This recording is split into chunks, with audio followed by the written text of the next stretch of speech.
Materi perkenalkan, nama saya Purnanda Fernanda dari S1 Teknik Elektro 2017 dengan NIM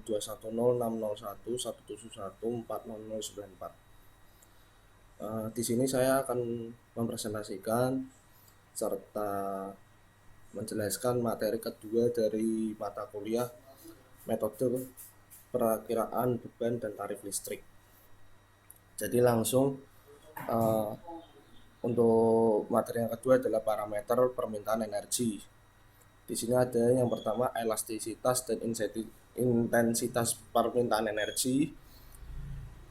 Yang di sini adalah dalam analisa perkiraan elastisitas dan intensitas permintaan energi eh, adalah suatu permintaan energi, suatu ukuran atau parameter yang menyatakan perubahan permintaan energi dengan adanya perubahan parameter yang lainnya. Jadi misalnya aja tingkat pendapatannya berubah atau harga dari energi tersebut berubah atau sebagainya. Untuk elastisitas permintaan adalah besaran yang tidak berdimensi. Contohnya PDB dan PDRB. Persamaan elastisitas ini terhadap pendapat adalah dengan rumus E sama dengan uh, volume permintaan energi per pendapatan. Sebagai contoh aja, misalnya PDB di Indonesia elastisitas permintaannya adalah 1,1. Artinya ketika PDB naik 1%, maka permintaan energi akan naik sebesar 1,1%. Dan pada saat PDB meningkat 5%, maka pemakaian energi akan meningkat sebanyak 5,5%. Intensitas pemakaian ini juga memiliki parameter yang menyatakan bahwa besaran pemakaian energi untuk melakukan suatu aktivitas mempunyai satuan volume yang dibagi volume kegiatan, misalnya liter atau liter per kilometer bensin, liter per rupiah atau lainnya, dengan persamaan intensitasnya sebagai berikut. I sama dengan volume permintaan atau pemakaian energi per volume aktivitas. Untuk selanjutnya adalah pendekatan demand dan pendekatan supply. Pendekatan pendekatan energi yang dilakukan, pendekatan demand dan pendekatan supply. Pendekatan demand ini adalah permintaan energi yang dihitung dan permintaan energi yang dari masing-masing sektor pemakai energi. Kalau pendekatan supply adalah perhitungan permintaan energi berdasarkan data perkembangan pemakaian energi. Pendekatan demand lebih sulit karena membutuhkan banyak data, tapi lebih benar-benar menggambarkan permintaan energi yang benar-benar real, benar-benar di lapangan tuh real, benar-benar nyata gitu, benar-benar hal yang sesungguhnya terjadi, dan dalam di dalam dapat diriset lebih lanjut untuk menghitung permintaan energi per sektor pemakai. Untuk materi selanjutnya adalah energi final dan energi end use. Di, di dalam materi ini dijelaskan bahwa energi final adalah energi yang siap digunakan di titik konsumen. Energi final ini dibagi menjadi dua, yaitu energi final komersil dan energi final non komersil. Pembagian ini dilakukan secara tegas, namun umumnya energi final non komersil dikelompokkan menjadi beberapa hal, yaitu energi dari BBM, dari gas bumi, dari batu bara, dari briket, listrik, LPG dan lain sebagainya.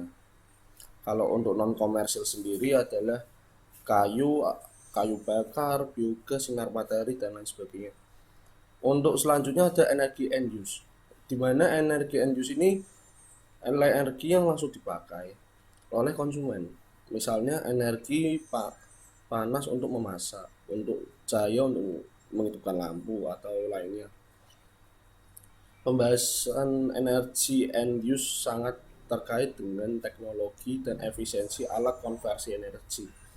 Jadi di sini tergantung teknologi yang digunakan untuk mengkonversi suatu energi. Misalnya dari energi cahaya menjadi sinar cahaya menjadi listrik untuk menyalakan lampu, itu tergantung dari peralatan tersebut.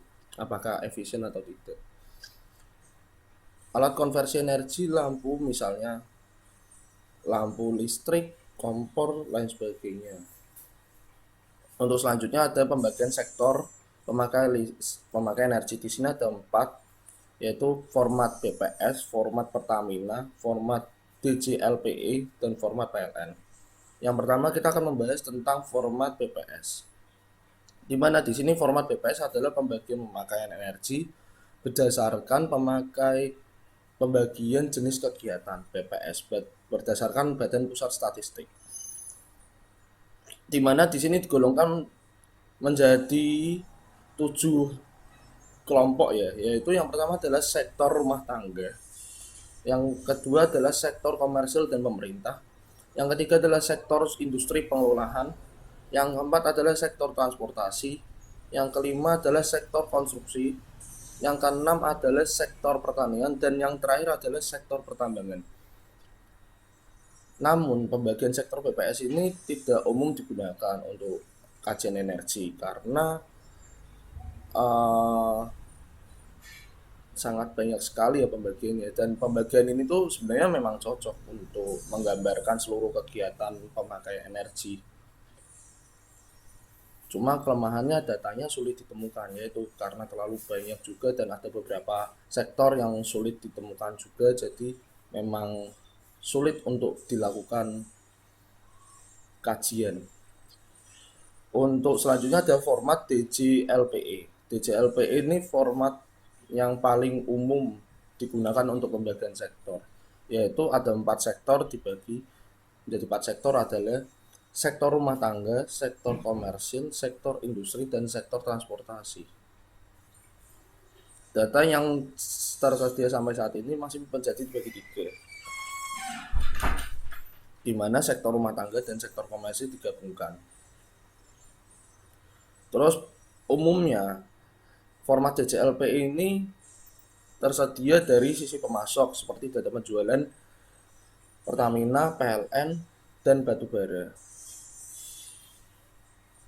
Untuk selanjutnya adalah format Pertamina. Format Pertamina ini pembagian sektor berdasarkan pemasukan Pertamina, yaitu pemasukan Pertamina apa sih? Yaitu BBM, gas bumi, LPG, dan dibagi menjadi 4 adalah sektor rumah tangga, sektor industri, sektor transportasi, dan terakhir sektor pembangkit listrik.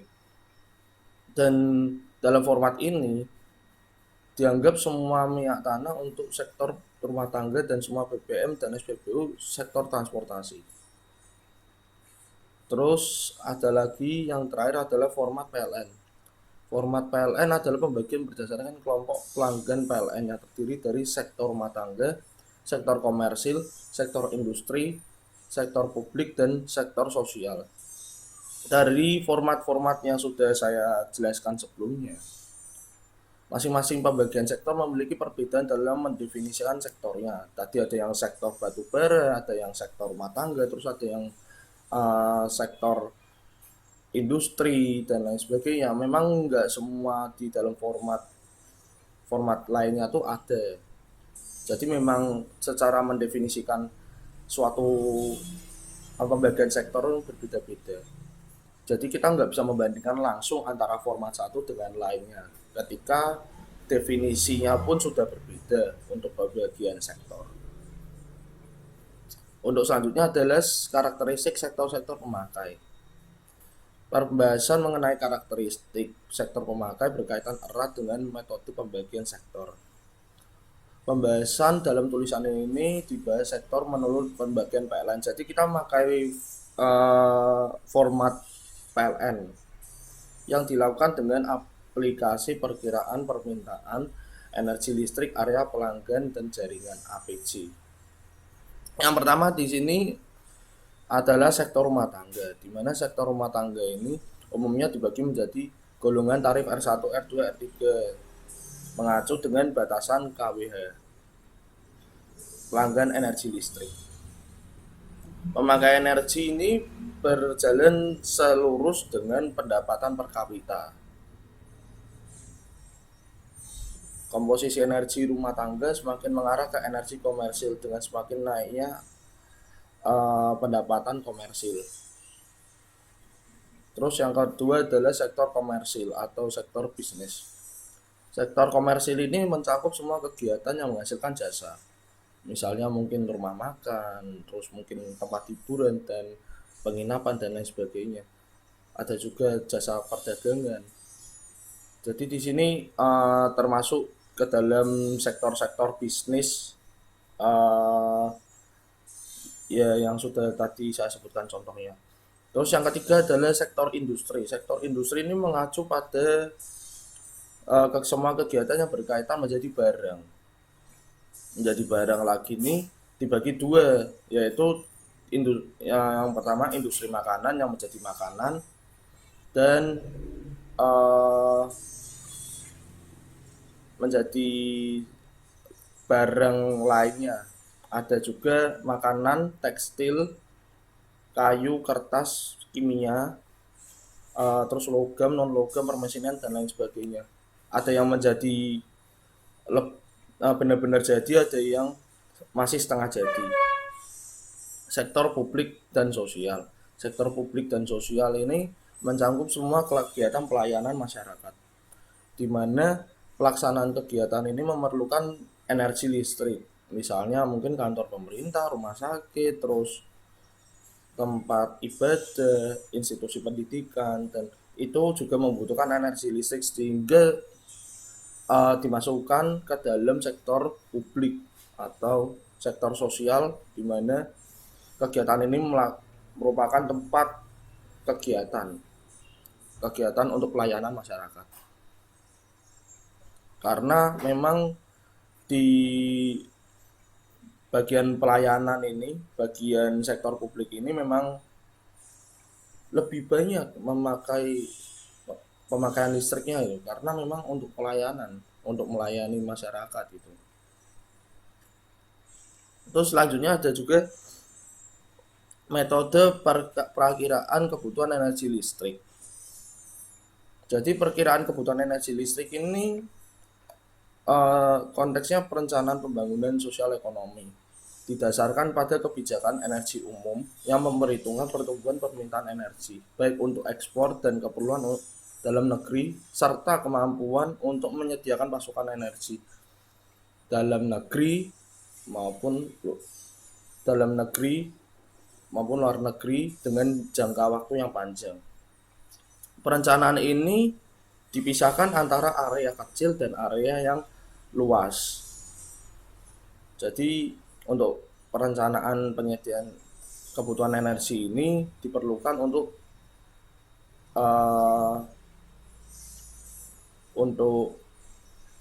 memperkirakan kebutuhan pemakai energi sehingga kita dapat memasok dan merencanakan penyediaan energi listrik dengan jangka waktu yang panjang. Untuk menyesuaikan hal ini, pemerintah melakukan pembangunan nasional dan memenuhi persyaratan permintaan pasar yang meningkat dengan pesat. Metode yang dikembangkan oleh PLN disesuaikan dengan kondisi sosial ekonomi di setiap wilayah. Jadi di perkiraan bangunan listrik ini menggunakan perkiraan dengan metode yang dikembangkan oleh PLN. Terus kemudian program-program pemerintah yang mempengaruhi kebijakan energi listrik antara lain ketidaktergantungan penggunaan minyak bumi. Terus yang kedua, pengelola pasokan listrik bagi masyarakat diperhatikan antara lain kualitas tegangan, frekuensi, keandalan sistem dan sebagainya. Yang selanjutnya adalah ketidakpastian permintaan energi. harga minyak dunia, situasi ekonomi, situasi internasional dan ekonomi internasional dan dalam negeri. Terus juga yang selanjutnya ada metode perkiraan permintaan energi yang dibagi menjadi empat. Adalah metode pertumbuhan, metode ekonometrik, metode intensitas, dan analisa sistem.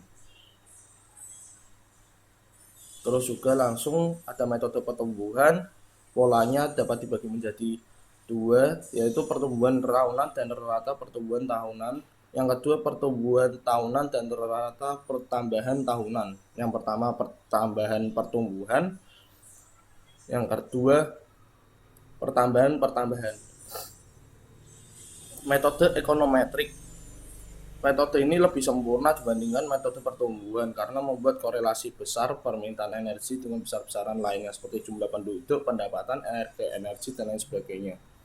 Kelebihannya dapat mengkorelasikan permintaan energi dengan besarnya yang mempengaruhi sehingga dapat memperkirakan dampak besaran tersebut terhadap permintaan energi masa mendatang. Yang selanjutnya ada metode intensitas. Metode intensitas ini perhitungan antara perkiraan permintaan energi secara bottom up dengan rumus permintaan energi sama dengan aktivitas kali intensitas. Langkah-langkahnya adalah menentukan pembagian sektor pemakai energi. Yang kedua adalah menghitung besaran aktivitas. Yang ketiga adalah intensitas pemakaian energi masing-masing sektor. Yang keempat menghitung permintaan energi masing-masing sektor. Yang kelima adalah menghitung permintaan energi total. Kemudian selanjutnya ada metode analisa sistem. Analisa sistem ini lebih ditujukan untuk memberikan pemahaman terhadap sistem permintaan. Namun metode ini dapat digunakan untuk perkiraan atau peramalan. Yang selanjutnya adalah model sistem energi. Model sistem energi ini adalah representasi gambaran dari dunia nyata. Bentuk-bentuknya, model matematis, visual, dan lain sebagainya.